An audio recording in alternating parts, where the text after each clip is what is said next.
नीतीश के जाल में फंसी बीजेपी, साथ रहने का किया ऐलान, लेकिन कर दिया बड़ा खेला। नीतीश की यात्रा से पीएम मोदी की तस्वीर अपनी रैलियों से हटाई। गोपालगंज में प्रगति यात्रा में नहीं दिखे बीजेपी के नेता। अमित शाह के आने से पहले ही नीतीश ने कर ली पूरी तैयारी। अमित शाह पटना पहुंचे, उससे पहले ही नीतीश कुमार का एक बयान फिर से सामने आया है। वैसे नीतीश इस बयान को पहले भी 1 दर्जन बार तो कम से कम दे ही चुके हैं। नीतीश ने कहा कि हम 2 बार गलती से इधर उधर चले गए थे, अब हमेशा साथ रहेंगे। लेकिन इस बार नीतीश कुमार के इस बयान पर ही सवाल उठ रहे हैं। सबसे बड़ी बात तो ये कि नीतीश कुमार को लेकर 5 दिन से सवाल उठ रहे हैं कि वो पाला बदलने वाले हैं, लेकिन वो चुप्पी साधे हुए थे। यहाँ तक कि 2 जनवरी को जब आरिफ मोहम्मद खान ने राज्यपाल पद की शपथ ली तो भी नीतीश से ये सवाल हुआ था, लेकिन नीतीश ने हाथ जोड़कर इस सवाल को टाल दिया था। ऐसे में नीतीश का अब ये कहना कि वो कहीं नहीं जा रहे हैं, कई सवाल पीछे छोड़कर जा रहा है। क्योंकि सियासत में जब किसी नेता के पलटने की चर्चाएं शुरू हो जाएं और नेता को सफाई देने में सप्ताह भर लग जाए तो समझ लेना चाहिए कि कुछ बहुत बड़ा होने वाला है।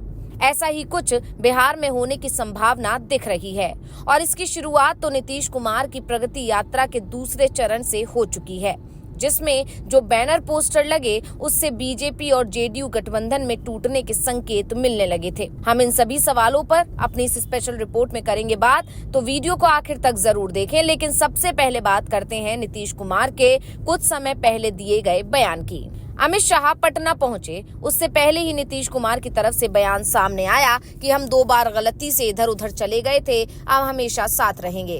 लेकिन इस बार जब नीतीश कुमार ये बयान दे रहे थे तो उनके चेहरे की चमक बता रही थी कि उन्हें बहुत कुछ मिलने वाला है। नहीं तो बार बार नीतीश कुमार के बीमारी होने या फिर नाराज होने की खबरें ही सुनने को मिलती थी। लालू यादव ने नए साल की शुरुआत में नीतीश कुमार को साथ आने का न्योता दिया था। 4 दिन तक नीतीश कुमार सोचते रहे। मीडिया हर बार नीतीश से सवाल करने लगी कि लालू ने न्योता दिया है, क्या जवाब है, लेकिन नीतीश लगातार कन्नी काटते रहे, जिसके बाद कहा जाने लगा कि नीतीश के मन में कुछ तो बड़ा चल रहा है। और 4 दिन बाद नीतीश ने कहा कि हम 2 बार गलती से इधर उधर चले गए थे, अब हम लोग हमेशा साथ रहेंगे और विकास के कार्य करेंगे।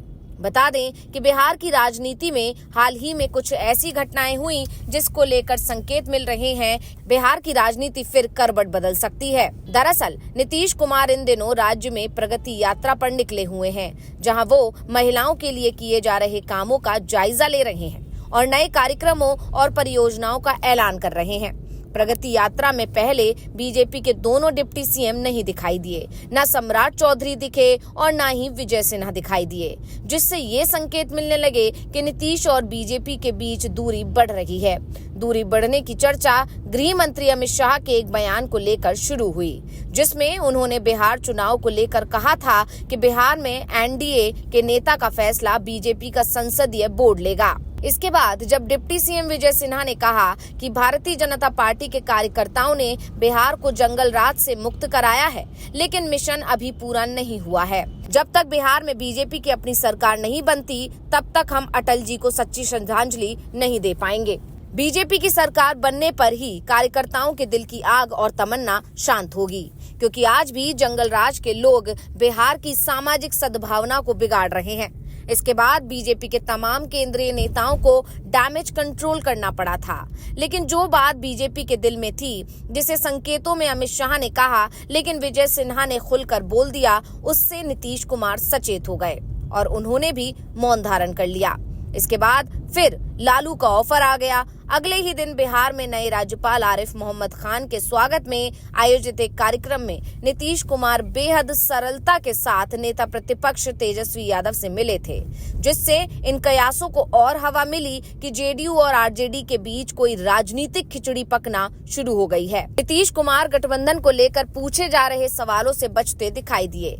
अब अमित शाह के आने से पहले उन्होंने जो बयान दिया है, उसके बाद कहा जा रहा है कि वो शाह के दौरे के समय अपनी रणनीति का खुलासा नहीं करना चाहते। अमित शाह पटना में कई कार्यक्रमों में शामिल होंगे, जिसमें से 2 कार्यक्रम तो ऐसे हैं जिसमें नीतीश कुमार का आना भी तय है। ऐसे में दोनों नेताओं के बीच मुलाकात भी होगी। एक बिहार के पूर्व डिप्टी सीएम सुशील मोदी की जयंती जो 5 जनवरी को है और दूसरा सिखों के 10वें गुरु की गुरु गोविंद सिंह जी के प्रकाश पर्व जिसके आयोजन शुरू हो चुके हैं। 6 जनवरी को गुरु पर्व के लिए पटना के गुरुद्वारा साहिब की तरफ से सीएम, राज्यपाल, दोनों डिप्टी सीएम के साथ ही गृह मंत्री को भी आमंत्रित किया गया है। ऐसे में 5 और 6 जनवरी दोनों ही दिन अमित शाह और नीतीश कुमार की मुलाकात तय मानी जा रही है। और अब नीतीश कुमार ने ये भी संकेत दे दिए हैं कि वो शाह के साथ क्या बात करने वाले हैं। पूरा विवाद ही अमित शाह के बयान के बाद से शुरू हुआ था। ऐसे में कहा जा रहा है कि भले ही नीतीश कुमार ने कह दिया हो कि वो महागठबंधन में नहीं जाएंगे, लेकिन अभी भी इसे लेकर सुबुगाहट चल रही है कि नीतीश पाला बदल सकते हैं। और इसके संकेत नीतीश की प्रगति यात्रा के दूसरे चरण की शुरुआत के साथ ही मिल गए। यात्रा के लिए जो भी बैनर और पोस्टर लगाए गए हैं, उसमें सिर्फ नीतीश कुमार और जेडीयू के मंत्रियों की ही तस्वीर दिखाई दे रही थी। यहाँ तक कि पीएम मोदी की तस्वीर भी हटा दी गई थी, जिसके बाद बीजेपी की तरफ से इस पर आपत्ति सामने आई। बीजेपी ने जेडीयू को सीधे चेतावनी दे दी कि इस तरह से गठबंधन नहीं चलता है। एनडीए की बैठक में इस मुद्दे को उठाया जाएगा। उसके बाद कुछ बैनर पोस्टर जल्दबाजी में लगाए गए, जिसमें बीजेपी के नेताओं की तस्वीरें दिखाई दी। यानी नीतीश कुमार भले ही बीजेपी के साथ रहने की बात कर रहे हों, लेकिन इशारों में जो कुछ वो कह रहे हैं वो बीजेपी भी समझ रही है। यानी अगर अमित शाह ने नीतीश को सीएम उम्मीदवार घोषित नहीं किया तो जैसा कहा जा रहा है कि 14 जनवरी को या फिर उसके बाद कभी भी, और वो भी इसी महीने, नीतीश कुमार पलटी मार सकते हैं, वो सच हो जाएगा। वैसे भी जिस तरह से महागठबंधन की तरफ से सरकार बनाने को लेकर जो तैयारियां चल रही हैं, उसके बाद ये कहा जा रहा है कि बिहार में कभी भी कुछ भी हो सकता है। और अब नीतीश कुमार के पलटने की चर्चा ने जो जोर पकड़ लिया है, उससे बीजेपी भी टेंशन में है। हालांकि पटना अब अमित शाह पहुंच रहे हैं और उससे पहले नीतीश कुमार ने ये बयान देकर कहीं ना कहीं डैमेज कंट्रोल करने की कोशिश तो की है, लेकिन जानकारों का कहना है कि ये सिर्फ अभी बात को टालने के लिए किया गया है, क्योंकि खरमास से पहले नीतीश कुमार पाला नहीं बदल सकते। और अगर खरमास से पहले वो इस बात का ऐलान कर देंगे, बीजेपी की टीम एक्टिव हो जाएगी और वो जेडीयू के विधायकों के दल बदल करवाने में लग जाएगी। और इस बात में बीजेपी कितनी अच्छे से माहिर है, ये बात नीतीश से अच्छा और कौन समझ सकता है। तो रिपोर्ट आपको कैसी लगी, हमें कमेंट करके अपनी राय जरूर दीजिएगा। इसी के साथ वीडियो को लाइक करें, वीडियो को शेयर करें और चैनल को सब्सक्राइब करना ना भूलें।